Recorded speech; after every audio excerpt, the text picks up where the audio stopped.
सारे देश ने देखा, जब विपत्ति आई, जब आपत्ति आई, तो कौन सामने आकर खड़ा हुआ?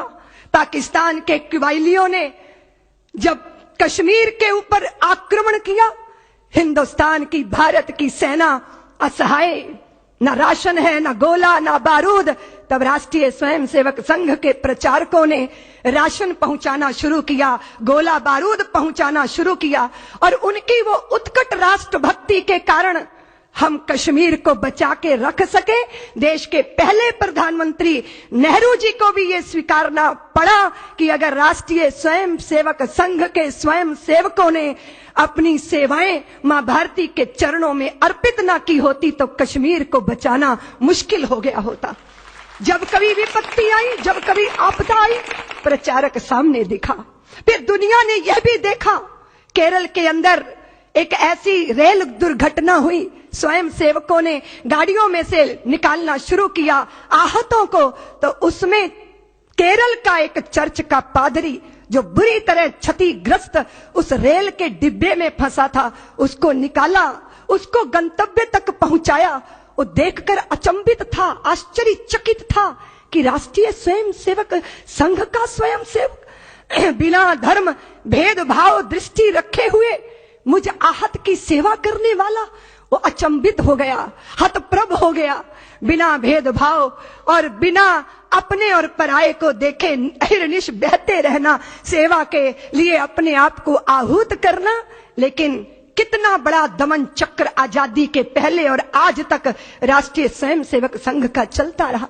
आदरणीय नरेंद्र मोदी जी ने कहा कि नहीं जानता जगत एक प्रचारक कैसे जीता है, उसके जीवन का लक्ष्य और उसके प्रति उसका उदात्त भावना क्या है, वो जो संघ को इतना विस्तार देती है, इतने दमन के बाद भी नई ऊर्जा देती है, वो क्या है? वो शस्त्र नहीं है, वो है वैचारिक धरातल। कोई भी व्यक्ति तब तक अपने लक्ष्य की तरफ अग्रसर रह सकता है जब तक उसके पास वैचारिक धरातल है, वो वैचारिक निष्ठा। कितनी सारी विपत्तियां आई, कितने सारे विघ्न बाधाएं आए, लेकिन जब जब भी विघ्न सामने आते हैं, सोते से हमें जगाते हैं। खम ठोक ठेलता है जब नर, पर्वत के जाते पांव खड़। ये स्वयं सेवकों ने अपने जीवन में करके दिखाया। मैं तो इतना ही निवेदन करूंगी, आज ज्योति पुंज का अर्पण नहीं हो रहा। प्रचारक का जीवन, उसकी सादगी, उसकी सरलता, उसकी सच्चरित्रता, उसकी आभा से ज्योति पुंज के माध्यम से वो प्रकाश लोकार्पित हो रहा है जो सारे विश्व को प्रकाशित करेगा। एक प्रचारक का जीवन कैसा होता है? वो निजता से ऊपर उठकर कैसे व्यक्ति से व्यष्टि से समष्टि के लिए चिंतन करता है और अपने आप को आहूत करता है। चुपचाप दीपक की तरह जलता है, पारिजात के पुष्प की तरह चुपचाप जर जाता है और अपनी सुगंध से मां भारती की धरती को सुगंधित कर जाता है। यह ज्योति पुंज का लोकार्पण, मैं लोकार्पण ही नहीं देख रही, इसके साथ कुछ और भी देख रही हूं।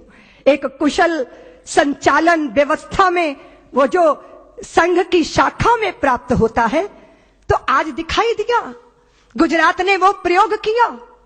और हम आज नरेंद्र भाई मोदी को राष्ट्रीय स्वयंसेवक संघ के प्रचारक के नाते मुख्यमंत्री के रूप में जब दुनिया ने देखा, तो हिंदुस्तान कहता है कि नरेंद्र भाई मॉडल मुख्यमंत्री हैं। देश के अंदर ये चर्चा हो रही है। लेकिन नरेंद्र भाई कैसे बन गए? ये 4, 5, 10, 15 सालों का चमत्कार है। नरेंद्र भाई के भीतर का वह प्रचारक जिसने अपने आप को नर्मदा की धारा में डाला और समय के थपेड़े परिस्थितियों की उस सारी विभिन्नताओं के बीच में अपने आप को प्रचारकों के माध्यम से उनकी दृष्टि से तराशा, तो वो नर्मदा की धार में पड़े हुए पत्थर की तरह आज नर्मदेश्वर महादेव की तरह अपने आप को स्थापित कर रहे हैं और सबको एक मार्गदर्शन दे रहे हैं। नरेंद्र भाई के भीतर मैं उस प्रचारक को आज राष्ट्र नायक बनते हुए लोकार्पित होते देख रही हूं। ये दृष्टि मैं इसीलिए कहना चाहती हूं कि विकास के साथ साथ अपनी विचारधारा के साथ साथ जो गुजरात ने एक कीर्तिमान स्थापित किया है।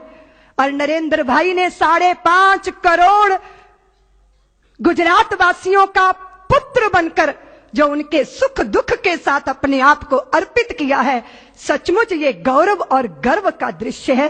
हिंदुस्तान, भारत, भारतीयता तब स्थापित होगी जब राष्ट्रीय स्वयंसेवक संघ के बहुत सारे प्रचारक ज्योति पुंज की तरह अपने आप को आहूत करेंगे मां भारती के चरणों में, और हम देखेंगे कि देश वैभव के पद पर और अखंडता के पद पर विराजमान हो गया। देश की सीमाएं सुरक्षित हुई, हमारी अस्मिता, हमारा स्वाभिमान, हमारा भाईचारा, हमारी पहचान, सब कुछ अक्षुण्ण ये तभी होगा जब संघ के प्रचारक अपनी भूमिका को इस तरह, वो राष्ट्रीय व्यवस्थाओं का संचालन, कितनी सुंदर व्यवस्था सारी देश में आज चर्चा हो रही है। इसलिए मैं आज गुजरात के लोक नायक के इस कार्यक्रम में पुस्तक के लोकार्पण में नहीं आई हूं, मैं राष्ट्र नायक के रूप में नरेंद्र भाई मोदी को देखती हूं। और आने वाले समय में बहुत सारी चुनौतियां हैं जिनको हमें स्वीकार करना है। आप सबके बीच में ये जो क्षण थे बहुत ही अद्भुत, रोमांचित कर देने वाले क्षण थे। मैं हृदय में बहुत रोमांच अनुभव कर रही थी जब हमारे गायक बंधु भुजा उठा उठा के मनुष्य तू बड़ा महान है ये पंक्तियां गा रहे थे। एक बंधु ने गीत गाया, अपने आप को पुष्प बताया, मां भारती के चरणों में अर्पित हो जाना यही चाह होती है किसी भी राष्ट्र भक्त की।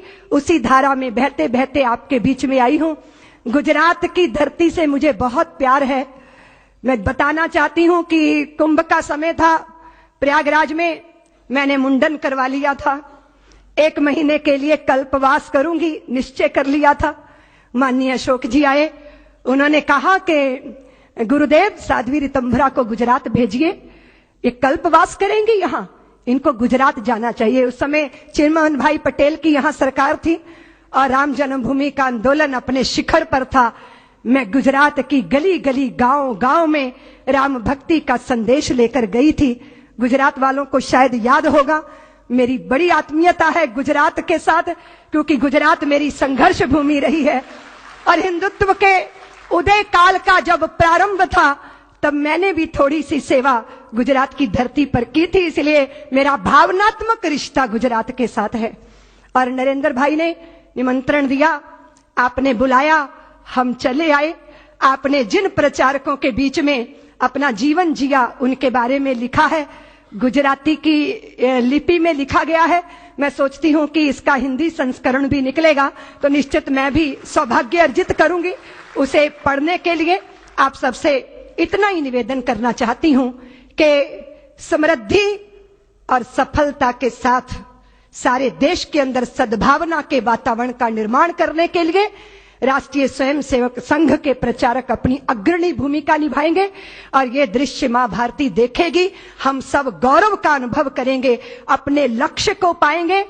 सच है कि साधना न व्यर्थ कभी जाती, चलकर ही मंजिल मिल पाती। फिर क्या बदली क्या घाम है, चलना ही अपना काम है। वाणी को विराम देती हूं। जय भारत, जय श्री राम।